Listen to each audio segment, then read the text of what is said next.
Aloha and welcome to another episode of Cape and Cowl Unlimited. I'm your host Alex Burns and I'm joined with Stephen Carter. Hello. How you doing, buddy? I'm not too bad. How are you?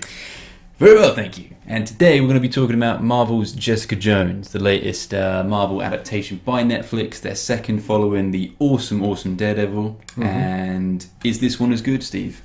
Yeah, in my opinion, it's absolutely amazing. Yeah. You can't possibly compare it to the two, to be honest. It's completely fresh.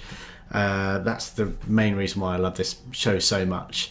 We've gone from someone who was highly trained, so going from Daredevil, highly trained by the hand, obviously stick as well, and we're now going for someone who has no idea what they're doing. No, and it's evident, and that's part of her charm, that she's such a flawed character.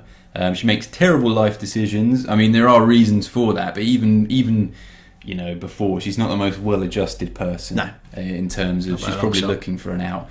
But yeah, compared to Daredevil, I mean, I know he's no, you know, straight-laced being, but he's a bit more of a, you understand him as a vigilante, the reasons he's doing things. He knows how to beat a guy up. Yeah, exactly. Jessica Jones is a bit wayward, but it's her imperfections that really endear her to you throughout the show. Yes. And it's her interactions with everyone. Kristen Ritter is awesome. She really sells the show. She's walking around in her jeans and leather jacket. It's not a recognisable superhero costume. So this is a departure from even the movies, you know, Iron Man, Captain America. It's not that kind of deal, is it? No. I mean, what did you think of the villain of the piece, Kilgrave? Yes, absolutely fantastic character. Probably one of the best that Marvel's come up with since Loki. To be honest, that's a good point. Yeah. David Tennant just plays the character so well. I don't know what it is about him, but for some reason, everything that he touches is turning to gold at the moment. Yeah. Obviously, his powers aren't. He's not a physical presence at all. Everything's in the mind. You know, his powers make you say whatever you do, whatever you want, basically. Well, when I was watching the first, was it the 2 episodes? You don't really see him in full at all, but you know what's sort of a dangerous sort of character this guy is. And it's something that I'd love to see in, say, how they're going to introduce Batman or something like that into a Justice League film. Yeah, it's all done through rumour and hearsay, and he's like very much a background sort very of much a myth thing. And when you do meet him, the show's almost got two halves. There's before Kilgrave, with all the mystery, all the suspense, and then after Kilgrave, where you discover him and what a monster he truly is, and the lengths he'll go to get what he wants. It's very uncomfortable, and his dynamic with David Tennant's dynamic with Kristen Ritter is the number one reason to see the show, basically. Yes. It's so good. I mean, there's other characters too. Luke Cage makes an appearance. Yes, he does. Played by Mike Colter. Not too convincing. Yeah, he started off a little bit wooden for me, to be honest. I wasn't too blown away by his performance. He does get better later on in the series. Yeah, he gets a very intense story arc. They've intertwined his and Jessica Jones's origins, and it works for the most part. Especially this is a more adult show, so there are some sexual scenes, kind of like what we saw in Daredevil, but on another level. Yeah, I mean, and it works mostly, especially the scenes between Jessica and Luke, where you can understand that they're both superpowered beings. So when they're knocking boots, it's more sort of testing their limits. They've never experienced anything like this before. It's a different kind of connection. So it works really well in selling it. It's not just for the sake of it, which is really good. It's not gratuitous or anything like that. As for the rest of the supporting cast, there are some hit and misses. We can quick fire, like Trish Walker by Rachel Taylor.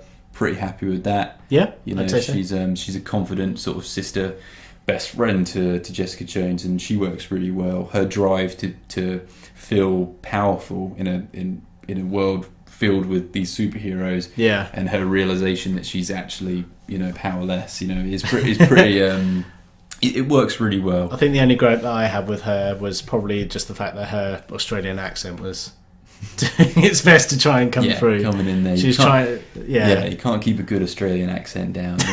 No way. You know, there were other characters as well. Though. I mean, her junkie friend, Jessica Jones's junkie friend, wasn't too cool with that. There are a few distracting subplots. There's a Kilgrave Anonymous sort of meeting that comes in, which is all the people who have been affected by him. Yeah. I think that detracted from it. There was a lot that distracted from Jessica and Kilgrave, and rightly so. You know, you got to stretch this sort of thing out, but it did feel like maybe they was throwing things in there, and the less said about Jessica's neighbours, the brother and sister, probably for the better. Probably works for the best. Yeah, definitely. But I mean, again, it's comic relief that Marvel are quite desperate to shoehorn in, really, isn't it? Well, yeah, but when you say that, it's like this is such a departure for Marvel. Stylistically, tonally, this is very noir. You know, Jessica's a private investigator. Her job's not particularly nice. She's delving into people's personal lives. It's a mystery, a suspense thriller. It totally works on a different plateau than the other Marvel movies and properties. But I'm excited for this street level universe to continue. Yes. It wasn't beating you over the head with Marvel references. No, true. And overall? Yeah, brilliant. I can't wait for the Defenders, really. Luke Cage, again, I'm more eager to see him now that I know more about his character. It seems to have fleshed out a little bit.